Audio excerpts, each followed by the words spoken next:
The mist clung to everything like memory itself, grey, shifting, impossible to grasp. Elias opened his eyes to find himself lying beside a road that stretched beyond sight in both directions, its ancient stones worn smooth by countless footsteps that had never quite erased the mystery of where they led. The air tasted of rain that had never fallen and salt from seas that might not exist. He sat up slowly, his joints protesting as if he had been sleeping for decades rather than hours, or had it been hours. Time felt negotiable here, malleable as the fog that drifted across the barren landscape. His clothes were travel-worn but intact, his boots scuffed but serviceable. In his pocket his fingers found a compass, brass and warm to the touch, as if it had been resting against skin for centuries. He pulled it out and watched the needle dance. It spun without purpose, pointing everywhere and nowhere, a drunk prophet offering directions to lands that existed only in the space between heartbeats. North meant nothing here. Perhaps it had never meant anything anywhere. Standing, Elias felt the weight of absence in his chest. Not grief, exactly, but the hollow ache of something essential that had been carved away. His memories were fragments. The smell of bread baking, the sound of rain on a tin roof, a woman's laugh that might have been meant for him. But they floated disconnected, orphaned moments that refused to coalesce into a life he could claim as his own. The road called to him with the voice of worn stone and patient time. He chose a direction, left, though left and right seemed equally arbitrary, and began to walk. His footsteps echoed strangely, as if the sound were being stretched across impossible distances.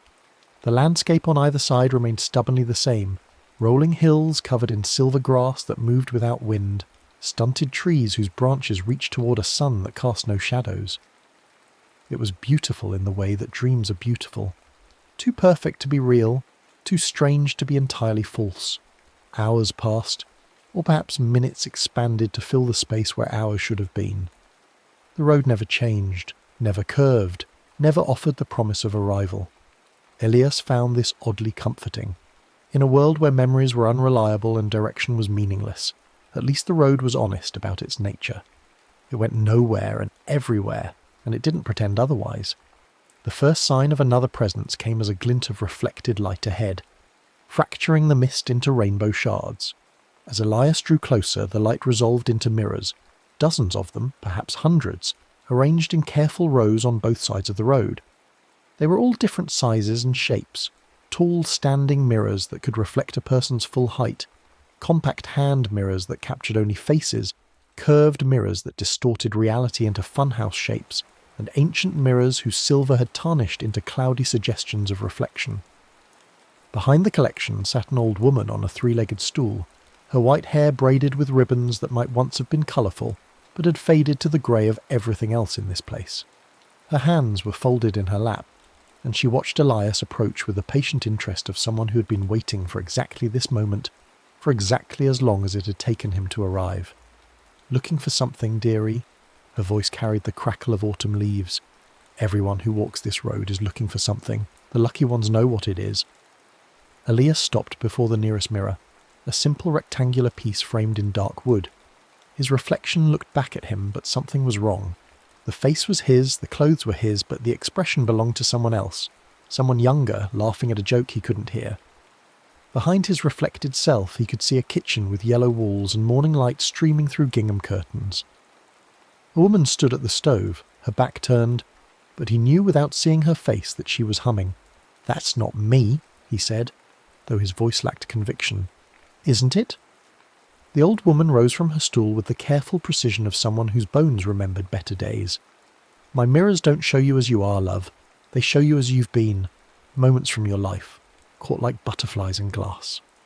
Elias moved to another mirror, this one oval and ornate.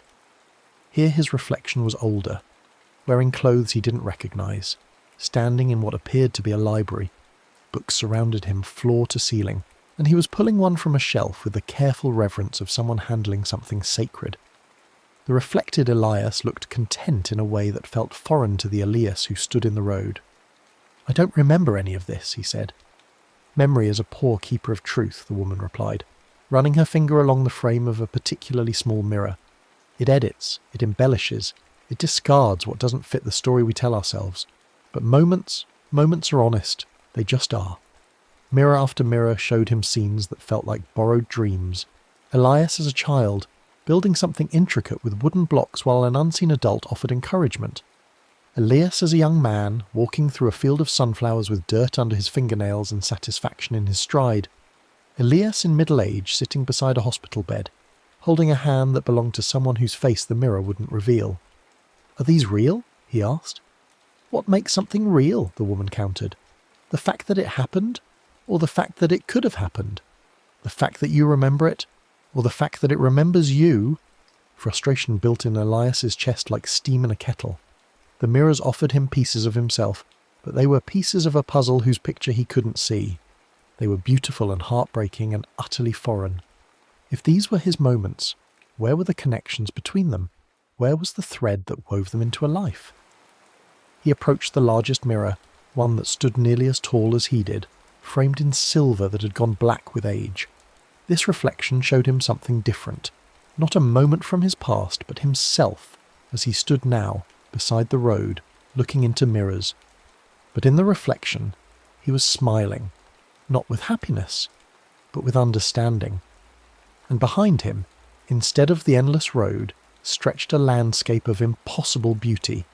Mountains that sang with crystalline voices, rivers that flowed upward into crystal skies, forests where every leaf was a different season. "That's not real either," he said, but his voice was quiet now, uncertain. "Isn't it?" the woman asked again. "Reality is more generous than we give it credit for. It includes not just what is, but what could be, what should be, what might yet be if we're brave enough to reach for it." Elias stared at his smiling reflection, at the world of wonders that spread behind him like a promise. It was beautiful, yes, but it felt like a lie, or worse, like someone else's truth dressed up in his face.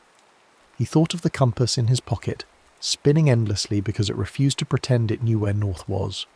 "I don't want what could be," he said suddenly. "I don't want what should be. I want what is, even if what is makes no sense." The old woman nodded as if this was exactly the right answer. "Then you understand the first lesson of the road?" But understanding felt hollow, academic. The mirrors surrounded him with their beautiful lies and their alien truths, and he felt more lost than when he had awakened beside the empty road. The compass spun, the memories flickered like candle flames in windows he would never enter, and the road stretched on without explanation or apology. Something snapped inside him, not breaking but releasing, like a spring unwinding after being held taut for too long. He picked up a fist-sized stone from beside the road and hurled it at the nearest mirror. The glass shattered with a sound like bells falling from a great height. The reflected moment, himself as a child, laughing at something just out of frame, exploded into fragments that caught the grey light before falling to the ground like crystalline snow. But in the largest shard he caught a glimpse of something impossible. His own face reflected not once but infinitely, stretching away into mirrors within mirrors within mirrors, each reflection slightly different, each one him but not quite him, all of them shattering simultaneously while somehow remaining whole. He looked down at his hands, expecting to see cuts from the flying glass, but his skin was unmarked. He looked back at the broken mirror and saw that while the glass had shattered, the frame remained intact, and within it, impossibly, his reflection continued to exist. Not the child self that had been there before, but himself as he stood now, whole and wondering and somehow more real for having been broken. "Curious," the old woman said mildly. "Most people expect the shattering to hurt more than it does." Elias left the mirrors behind without buying anything, though he suspected that was exactly what the old woman had expected him to do. The road continued its patient journey toward the horizon, and he walked with it, the compass warm in his pocket and the memory of infinite reflections dancing behind his eyes. The fork appeared gradually, like something rising from deep water. At first it seemed like a trick of the mist, a suggestion of division in the unchanging line of stone. But as Elias drew closer, the split became undeniable. The road divided into two paths of equal width and apparent purpose, each disappearing into its own distant certainty. At the exact point where the road split, two figures sat in perfect stillness. They were identical twins, Or perhaps they were the same person viewed from two different angles of possibility. Both were monks, their heads shaved to gleaming smoothness, their postures radiating the kind of peace that comes from having resolved all questions worth asking. But one wore robes of absolute white that seemed to gather what little light filtered through the mist, while the other was dressed in black so deep it appeared to absorb illumination rather than reflect it. They sat facing each other across the fork, close enough to reach out and touch, but neither moved. Their eyes were closed, their breathing synchronized, as if they shared not just appearance but breath itself. Yet something in the set of their shoulders suggested fundamental disagreement, a tension that ran deeper than flesh and bone. Elias approached cautiously, the way one might approach a sleeping animal whose dreams could turn violent without warning. The compass in his pocket grew warm, almost hot, and when he pulled it out he saw that the needle had stopped its endless spinning. Instead it vibrated rapidly between the two paths, unable to choose but equally unable to rest. The monk in white opened his eyes first. They were pale grey like winter sky, and when they focused on Elias they carried the weight of infinite patience. "Traveller," he said, his voice carrying the resonance of temple bells. "You have reached the crossing of purposes. I am Brother Destiny, keeper of the left path. The road you seek lies in the direction I guard." Before Elias could respond, the monk in black opened his own eyes, deep brown, warm as summer earth, equally patient but somehow more urgent. "Traveller," he said, and his voice was the sound of wind through autumn leaves. "I am Brother Freedom, and I tell you truly. The path you need is the one I protect. The left road leads only to chains gilded with the lie of inevitability." Elias looked from one to the other, then down the two paths. They appeared identical. The same worn stones, the same patient mist, the same promise of eventual arrival at some unspecified destination. Yet he found himself believing that they led to entirely different worlds. "What's the difference?" he asked. Brother Destiny smiled with serene certainty. "The left path is the way of acceptance. Every step you take has been written in the book of existence since before time began. You will face no uncertainty because your journey is already complete. You need only walk through it. Every sorrow has meaning, every joy is earned, every choice is the only choice you could have made. There is profound peace in surrendering to the pattern that contains you." Brother Freedom shook his head, his own smile carrying a different quality, wilder, more dangerous, shot through with the exhilaration of standing at the edge of a cliff. "The left path is the way of delusion," he said. "My brother offers you the comfort of being a character in someone else's story. But the right path is where you become the author. Every step is yours to choose, every mistake yours to make, every triumph yours to claim. You will know uncertainty, yes, but you will also know the terrible, beautiful weight of true responsibility. Freedom is terrifying, but it is real." "They're both lies," Brother Destiny said calmly. "Freedom is the cruelest illusion. You cannot choose what you do not know, and you cannot know what has not yet been determined. My brother offers you the anxiety of believing you are in control, but control is suffering." "Destiny is the cruelest lie," Brother Freedom replied with equal composure. "If all is predetermined, then consciousness is meaningless, love is mechanical, and growth is impossible. My brother offers you the false peace of believing your choices don't matter, but choice is the only thing that makes existence valuable." Elias sat down on the road between them, pulling his knees to his chest like a child trying to make himself small enough to disappear. The compass lay open in his palm, its needle still vibrating between the two paths with increasing agitation. "How do I know which of you is telling the truth?" he asked. "You don't," said Brother Destiny. "You can't," said Brother Freedom. "Then how do I choose?" "You don't choose," said Brother Destiny. "Choice is an illusion. You will take the path you are always going to take, and believing otherwise only causes suffering." "You must choose," said Brother Freedom. "Choice is the fundamental act of existence. To refuse to choose is to choose non-being, and that is the only true error." Elias closed his eyes and tried to feel his way toward an answer, but the harder he reached for certainty, the more it slipped away from him like water through cupped fingers. Both monks spoke with equal conviction, equal wisdom, equal compassion. Both paths looked equally real, equally promising, equally treacherous. When he opened his eyes, he was looking not at the paths but at the space between them, a narrow strip of wild grass that grew along the fork's edge, leading neither left nor right but straight ahead into a tangle of stunted trees and uncertain ground. "What if you're both right?" he said suddenly. "What if you're both wrong?" The monks looked at him with expressions of polite confusion. "There are only two paths," Brother Destiny said gently. "The choice is binary," Brother Freedom agreed. "Destiny or freedom, acceptance or responsibility. There is no third option." But Elias was already standing, already moving toward the wild space between the established paths. The grass was taller than it had appeared from the road, reaching nearly to his waist, and it whispered secrets in languages he didn't recognize as he pushed through it. "Perhaps the choice isn't between your two truths," he called back to the monks. "Perhaps it's between accepting that someone else has defined my options and deciding that the menu is incomplete." Behind him, he heard Brother Destiny say, "He will learn. The pathless way leads only to suffering." And Brother Freedom replied, "He will learn. The pathless way leads only to chaos." But their voices were already growing distant, muffled by the increasing thickness of the strange forest that grew in the space between certainties. Elias pushed deeper into the trees, following no path but the one his footsteps created, guided only by the compass that had finally stopped its frantic vibration and now pointed steadily ahead. Not north, not south, but towards something that had no name in any language he knew. The trees grew closer together as he walked, their branches interweaving overhead until they blocked out the grey sky entirely. Yet somehow there was still light, not sunlight or moonlight, but something more fundamental, as if illumination were simply a property of being, rather than something that came from external sources. The air grew warmer, carrying scents of flowers that bloomed in no earthly season, and spices that belonged to feasts he had never attended.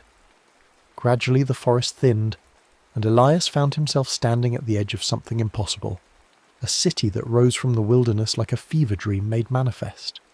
Its buildings were constructed from materials that shouldn't have existed, stone that flowed like water, glass that rang like bells when the wind touched it, metal that shifted colour with each heartbeat. The architecture followed no earthly tradition, yet it felt familiar in the way that home feels familiar even when you've never seen it before. The strangest thing about the city was not its impossible beauty, but its emptiness. Streets wide enough for celebration parades stood vacant. Windows that should have framed domestic scenes remained dark.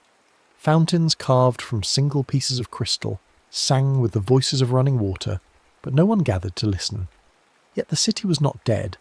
It hummed with potential energy, like a theatre moments before the curtain rises.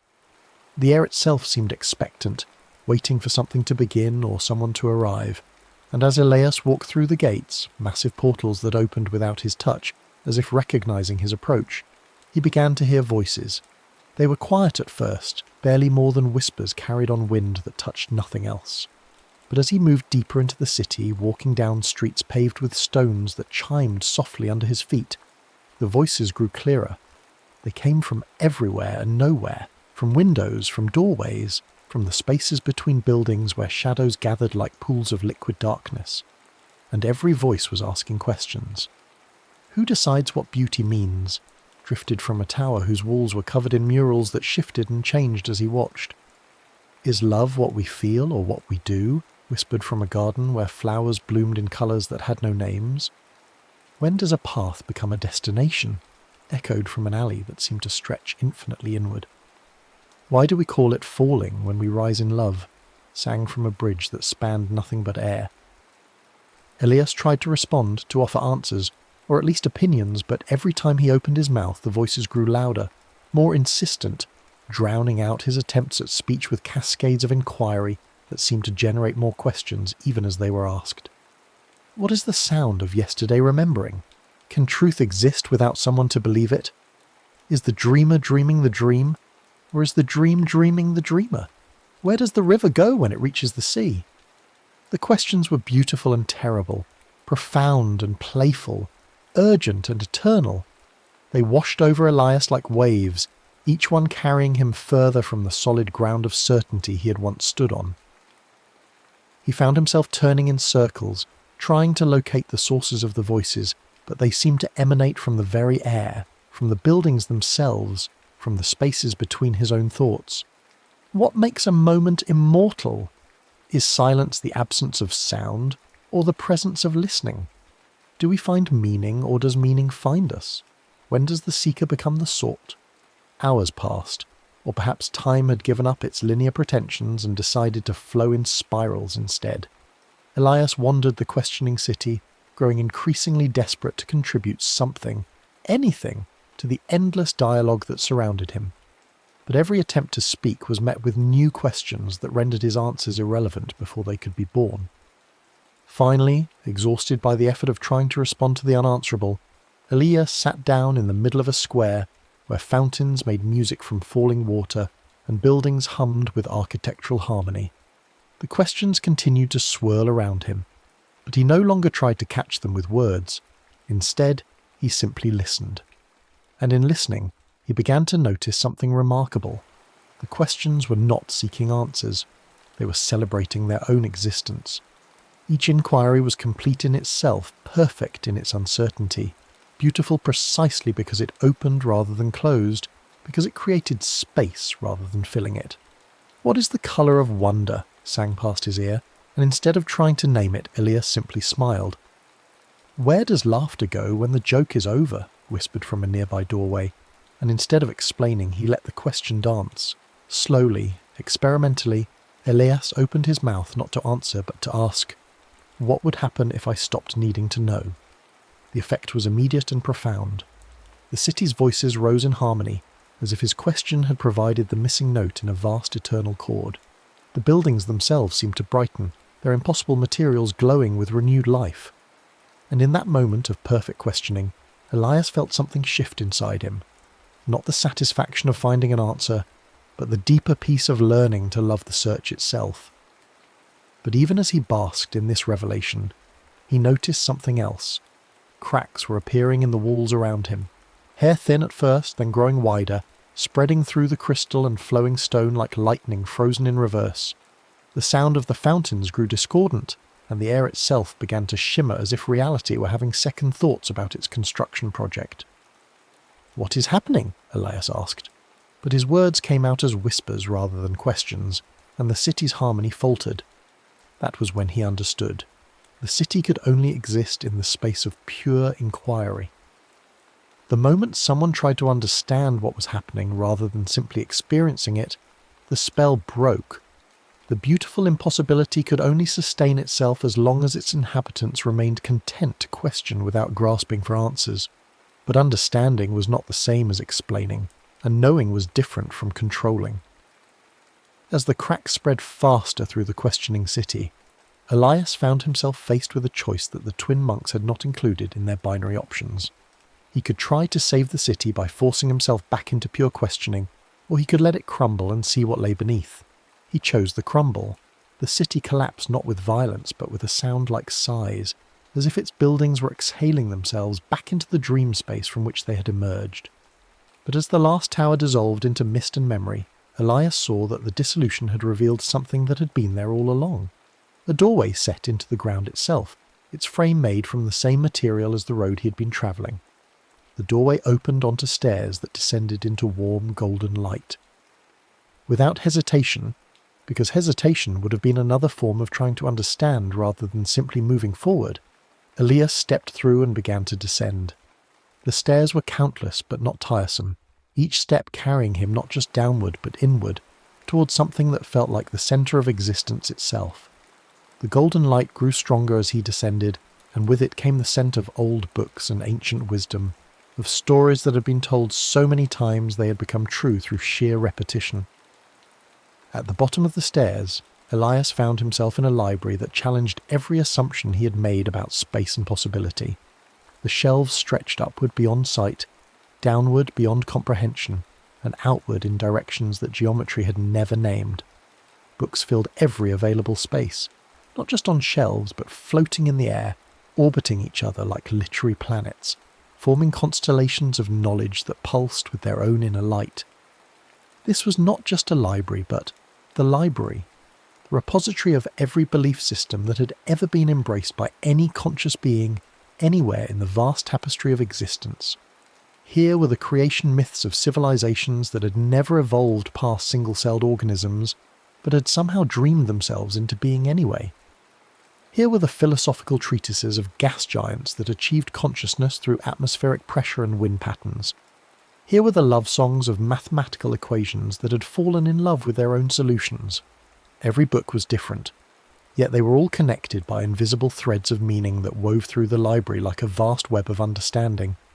Some books were massive tomes bound in materials that came from the hearts of dying stars. Others were simple pamphlets written on what appeared to be ordinary paper, but which contained truths that could reshape reality if read with sufficient attention. Some were not books at all, but crystalline structures that stored information in their molecular arrangements, or wisps of cloud that held knowledge in the patterns of their ever-changing forms. Elias walked among the shelves in wonder, occasionally reaching out to touch a spine or open a cover. Each book he examined contained a complete worldview, a way of understanding existence that was internally consistent and utterly convincing while you were reading it. Here was a philosophy based on the idea that all of reality was the dream of a sleeping god who would wake up if anyone ever figured out the nature of existence. And the book was written as a desperate attempt to keep everyone confused for the sake of universal survival. Here was a treatise on the mathematics of emotion, proving conclusively that love was simply the universe's way of preventing entropy through strategic distribution of caring. Some of the books contradicted each other so fundamentally that they should have annihilated each other through pure logical incompatibility. Yet they coexisted peacefully, each secure in its own truth, each offering its own path through the maze of being. It was as if the library existed in a space beyond argument, where contradiction was not a problem to be solved but a feature to be celebrated. As Elias wandered deeper into the stacks, following paths that seemed to rearrange themselves to accommodate his curiosity, he began to notice that some books were calling to him more strongly than others. Not with voices. The library was profoundly silent, as if sound would be an intrusion on the sacred work of preservation, but with a kind of gravitational pull that drew his attention like iron filings toward a magnet. One book in particular seemed to glow more brightly as he approached. It was bound in leather that felt familiar under his fingertips, and when he opened it to the first page he saw his own handwriting looking back at him. The book was his life story, but not the life he remembered living. This was the story of an Elias who had never awakened beside the endless road, who had never encountered the mirror merchant or the questioning city. This Elias had lived a full, rich existence in a world much like the one reflected in the merchant's mirrors.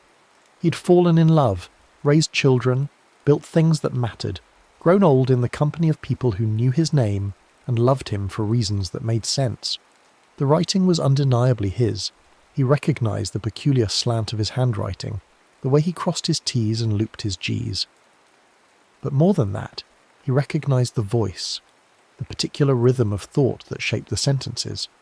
This was his story, written in his hand, describing a life he had never lived but which felt more real than the strange journey that had brought him to this library of impossible beliefs. As he read, Elias found himself sinking into the life described in the book. He could taste the coffee his other self had drunk on quiet Sunday mornings. He could feel the weight of his children as they fell asleep in his arms. He could smell the sawdust in the workshop where he had crafted furniture with his hands, creating beauty from raw wood and patient attention. It was a good life, full of small joys and manageable sorrows, marked by the kind of meaning that comes from connection rather than revelation. The book was thick, hundreds of pages describing decades of experience. But as Elias read, he realized something that made his hands tremble. The story was written in past tense, but it described events that were still in his future. According to the narrative, he would leave this library, find his way back to something resembling the ordinary world, and live the life detailed in the pages. Every choice was laid out, every consequence described, every moment of happiness and sorrow catalogued with the precision of someone who had already experienced it all. At the end of the book, the other Elias died peacefully in his sleep at the age of 87, surrounded by grandchildren who would remember him as a man who had always seemed to know exactly who he was and where he belonged.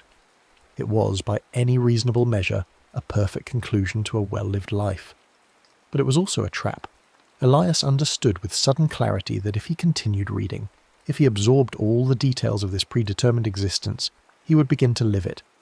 Not because he was forced to, but because knowing the shape of something made it easier to fall into that shape than to resist it. The book offered him certainty, identity, purpose, all the things he'd been searching for since he had awakened beside the endless road. All he had to do was accept that his searching was over, that the answer had been here all along, waiting for him to find it. He could close the book now and walk away, but he would always know it was here. He could try to forget what he had read, but the memory of that other life would colour every experience he had going forward. Or he could finish reading and surrender to the comfort of living a story that had already been written by someone who understood the human heart well enough to craft a perfect life. There was a third option, of course. He could destroy the book, burn away the predetermined path and force himself to continue improvising his existence moment by moment. But destroying it felt like vandalism of the worst kind, an act of violence against possibility itself. The book was beautiful after all. The life it described was genuinely good. Who was he to say that a perfect predetermined existence was inferior to the messy uncertainty of self-creation? Elias sat in the golden light of the impossible library, holding his own future in his hands, paralysed by the weight of choosing not just what to do, but who to become. Around him, millions of other belief systems hummed with their own certainties, each one offering its own solution to the problem of existence, each one true within its own carefully constructed boundaries. Time passed, or perhaps time simply waited, recognizing that some decisions existed outside the normal flow of chronology. Finally, Elias closed the book without reading further and set it gently back on its shelf. Not because he rejected the life it offered, but because choosing it felt like choosing to stop being curious about what other lives were possible. The moment the book left his hands, the library began to change around him. Not collapsing like the questioning city, but transforming, its impossible architecture rearranging itself to accommodate his choice. New paths opened between the shelves, leading not to other books but to doorways that opened onto landscapes he had never imagined. The golden light grew brighter, more welcoming, and Elias understood that by refusing to be contained by any single story, even a perfect one, he had somehow earned the right to explore all of them. He walked toward the nearest doorway, drawn by the scent of rain and the sound of wind chimes. But just before he stepped through, he heard footsteps behind him and turned to see another figure approaching through the stacks. The man looked exactly like Elias, but older, perhaps by 20 years, perhaps by centuries. His hair was silver where Elias's was brown, his face marked by lines that spoke of laughter and sorrow in equal measure. He moved with the careful grace of someone who had learned to carry the weight of many experiences without being crushed by them. "You didn't read the book?" the older Elias said. It wasn't a question. "No," Elias replied. "Did you think I would?" "I hoped you wouldn't. But hope and expectation are different creatures, and I've learned not to confuse them." They stood facing each other in the golden light, two versions of the same person separated by time and choice and the accumulated weight of different decisions. The older Elias looked around the library with the fond familiarity of someone returning to a childhood home. "This is where it starts," he said, "or where it ends, depending on how you look at it. The library exists at the crossing point between all possible lives. Every version of yourself that could ever exist passes through here eventually." "Are you me?" Elias asked. "From the future, I mean?" The older man smiled, and in that smile Elias recognized something he had seen in the mirror merchant's reflections, the expression of someone who had found peace not by resolving all questions, but by learning to live comfortably with uncertainty. "I'm a you," he said, "one of many, the one who read the book as it happens. I lived that perfect life, died surrounded by love, and found myself here afterward, wondering if perfection was really what I'd been searching for all along. And was it? It was perfect," the older Elias said, "but perfect isn't the same as real. Real includes the possibility of imperfection, of surprise, of growing into something you never planned to become. Perfect is beautiful, but it's also finished, and I found that I wasn't ready to be finished." They walked together toward the doorway that had called to Elias, their footsteps echoing strangely in the vast space of accumulated wisdom. As they approached the threshold, Elias could see that it opened onto a narrow bridge that spanned what appeared to be an infinite abyss. On the other side of the bridge, he could just make out another landscape, not the barren hills where his journey had begun, but something greener, more alive, shot through with possibilities he couldn't yet name. "Where does it lead?" he asked. "Everywhere," the older Elias replied. Nowhere. Forward. The bridge connects all the places you've been to all the places you might go. But you have to cross it alone. That's the rule. Each person's bridge is different, and sharing the weight would collapse the span. Elias looked at the bridge, narrow, made from the same material as the endless road, stretching across emptiness toward uncertainty. It should have been terrifying, but instead he felt the familiar warmth of the compass in his pocket, still pointing steadily towards something that had no name but which felt increasingly like home. "Will I see you again?" he asked the older version of himself. "Probably not," the other replied, "but you'll see other versions of me, and I'll see other versions of you. That's how it works when you refuse to be contained by a single story. The universe becomes infinitely more generous with its possibilities." Elias stepped onto the bridge. It held his weight easily, though he could feel it swaying slightly in the wind that rose from the abyss below. Behind him, the library continued its eternal work of preservation and possibility. Ahead, the landscape beckoned with the promise of new questions and undiscovered truths. Halfway across the bridge, he stopped and turned back to call out to his older self, "Was it worth it?" Choosing uncertainty over perfection. But the older Elias was already gone, dissolved back into the library of infinite beliefs, like a memory that had served its purpose and was ready to become something else. Elias was alone on the bridge, suspended between the wisdom he was leaving behind and the mystery he was walking toward. The realization should have been lonely, but instead it felt like the most honest moment of his journey so far.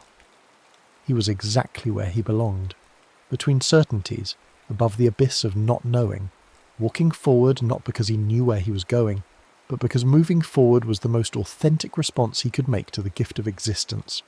The far side of the bridge welcomed him with the scent of growing things and the sound of water flowing over stones. As his feet touched solid ground again, Elias felt something shift in his chest. Not the settling sensation of arrival, but the opening feeling of beginning. The landscape that spread before him was unlike anything he had encountered on his journey. Where the endless road had cut through barren hills and patient mist, this place pulsed with life that seemed to recognize his presence. Trees leaned toward him as he passed, their leaves whispering in languages that sounded almost familiar. Flowers turned to follow his movement like curious children. Even the stones beneath his feet seemed to hum with quiet welcome. But it was not paradise, or rather, it was paradise the way paradise should be, which is to say, complicated. Beauty existed here alongside shadow, growth alongside decay, joy woven inextricably with sorrow. A tree heavy with fruit cast its shade over bones that had been weathered smooth by time and rain. A stream sang with crystalline joy as it carried away the detritus of seasons past. It was a place where nothing was hidden, where every truth was allowed to coexist with its contradiction. Elias walked through this landscape of honest complexity for what felt like hours, though time continued to behave strangely, stretching and compressing like taffy in the hands of an enthusiastic child. The compass in his pocket had grown quiet, its needle pointing steadily forward, but without the urgent vibration that had marked his earlier journey. It seemed less concerned with destination now, more interested in simply confirming that forward existed, and that forward was where he belonged. As the quality of light began to change, not dimming exactly, but deepening like water becoming wine, Elias found himself approaching something that made him stop and stare.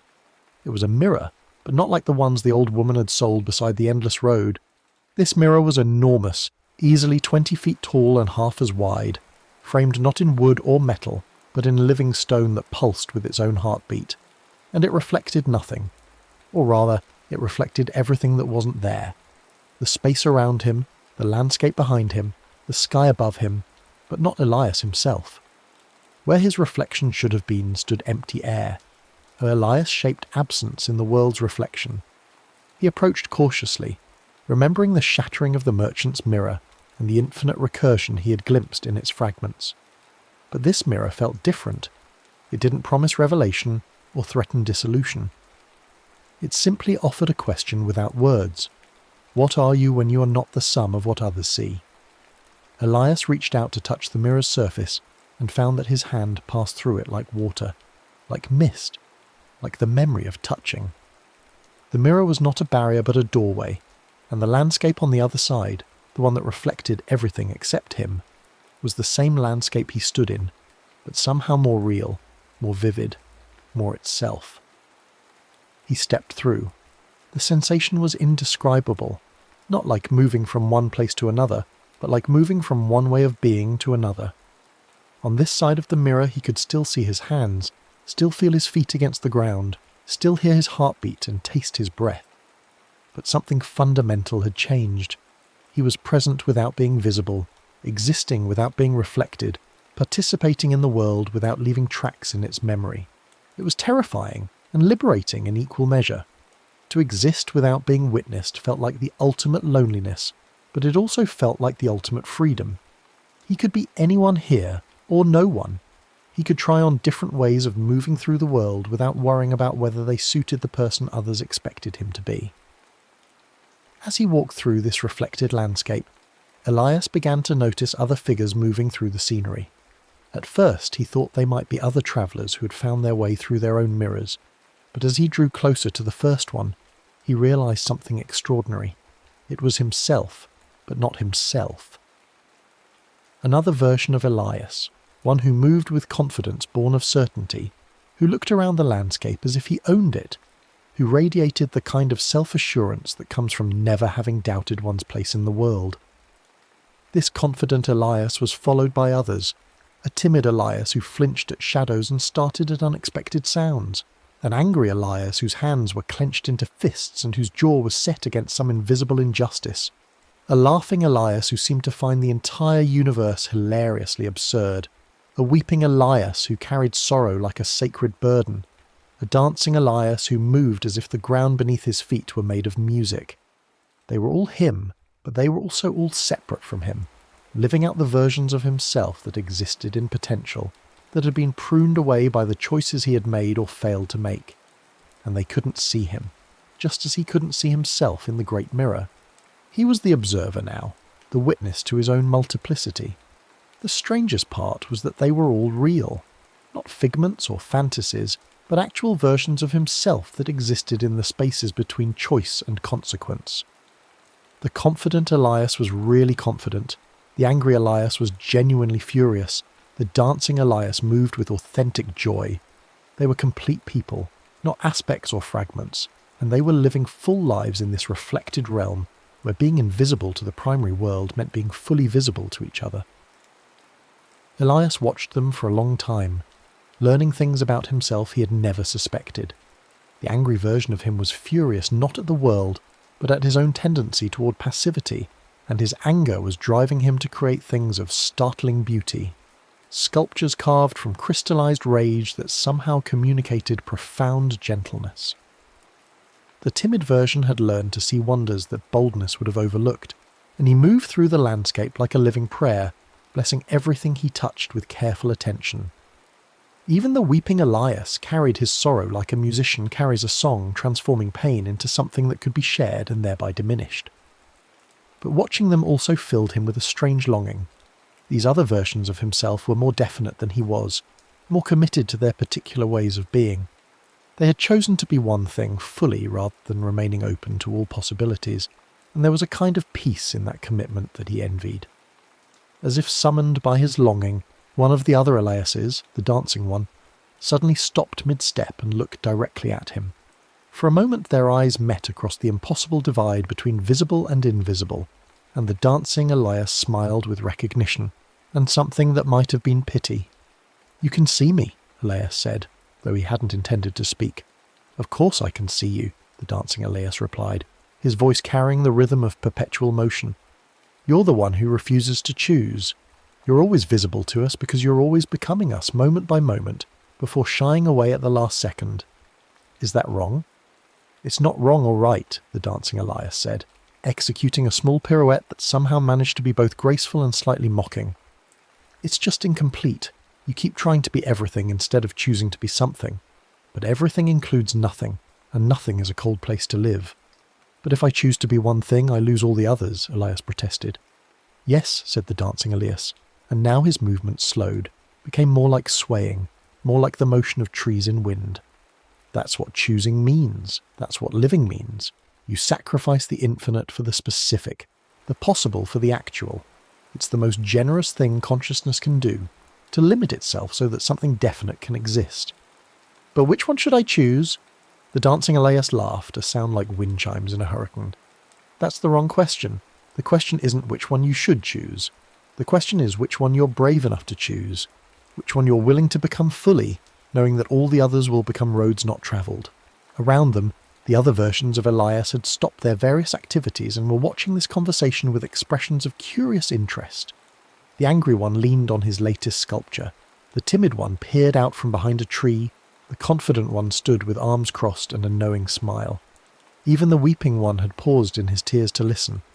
"What if I choose wrong?" Elias asked. "Then you'll be wrong," said the confident Elias, stepping forward. "Magnificently, completely, authentically wrong. And being wrong is infinitely more interesting than being nothing."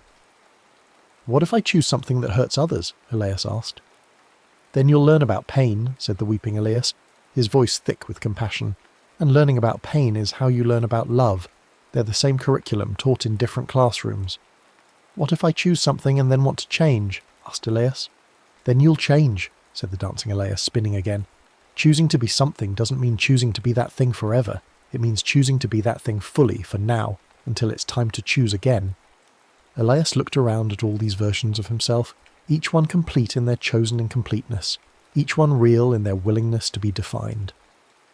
They were offering him something he had been avoiding throughout his entire journey, the gift of limitation, of being bounded, of existing within constraints that would make existence meaningful, precisely because it was not infinite. But even as he understood this, he felt the familiar urge to step back, to keep his options open, to remain in the space between choices where all possibilities coexisted. It was comfortable there, in the undefined territory where he could be anyone because he wasn't committed to being anyone in particular. "I don't know how to choose," he admitted. "Yes, you do," said all the other versions of himself in unison, their voices creating a harmony that was both beautiful and slightly unsettling. "You've been choosing all along. You chose to walk the road instead of staying put. You chose to create your own path instead of taking the ones the monks offered. You chose to let the city crumble instead of preserving it. You chose to leave the book unread instead of accepting the perfect life it promised. You've been choosing to remain unchosen, and that's a choice too." The truth of this hit him like cold water. He had been making choices, but he had been making the same choice over and over again. The choice to defer choosing, to remain open, to exist in potential rather than actuality. And that choice was beginning to feel less like wisdom and more like cowardice. "What happens if I choose?" he asked. "You become real," said the dancing Elias. "Not more real than you are now, but real in a different way. Real in the way that rivers are real because they flow in particular directions. Real in the way that songs are real because they happen in time. Real in the way that lives are real because they have beginnings and middles and ends."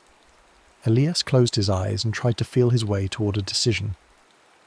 But instead of grasping for an answer, he let himself simply be present with the question. He thought about the compass in his pocket, which had stopped pointing everywhere and had learned to point somewhere. He thought about the endless road, which was infinite but still had to be travelled one step at a time. He thought about the mirrors that had shown him possibilities, and the library that had preserved all beliefs, and the city that had celebrated questions without needing to answer them. When he opened his eyes, he was alone in the reflected landscape. The other versions of himself had vanished, but he understood that they hadn't gone anywhere. They were still there, still available, still possible. But now they were waiting for him to choose which one to become, at least for now, at least until the next choice arose. And in that moment of solitude, surrounded by a world that reflected everything except himself, Elias finally understood what he had been searching for since he awakened beside the endless road. He hadn't been looking for truth or meaning or purpose, though he had encountered all of these things. He had been looking for the courage to be someone instead of anyone, something instead of everything, here instead of everywhere. The choice, when it came, was not dramatic. He simply took a step forward, but this time he took it as himself, not as the person he might become or should become or could become, but as the person he was willing to be right now in this moment, with all his uncertainty and incompleteness intact. The moment his foot touched the ground with that intention, the reflected landscape began to shimmer and change. The mirror world wasn't disappearing, but he was passing through it, emerging on the other side into something that was neither the barren landscape of the endless road nor the impossible beauty of the library.